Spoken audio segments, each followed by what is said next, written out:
নিয়ে ছাত্র আন্দোলনটা করতেছে। আর আন্দোলনটার সূচনা হয়েছে বৈষম্য বিরোধী আন্দোলন, অর্থাৎ চাকরি বাকরিতে যেন কোনো বৈষম্য না থাকে, কোঠা প্রথা না থাকে, মেধা ও যোগ্যতার ভিত্তিতে যেন চাকরি হয়।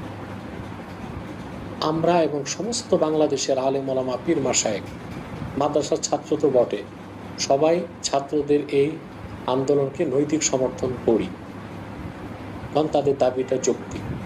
এবং আমি এর আগে বিভিন্ন মাহফিলে লেকচারে বলেছি যে কোরআন ও সুন্নাহ মোতাবেক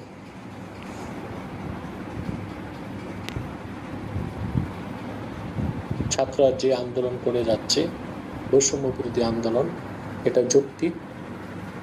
তার কারণ হচ্ছে, যদি আমরা ইনসাফ বা জাস্টিস, ন্যায় বিচারের আলোকে চিন্তা করি, তাহলে শুধুমাত্র মুক্তিযোদ্ধা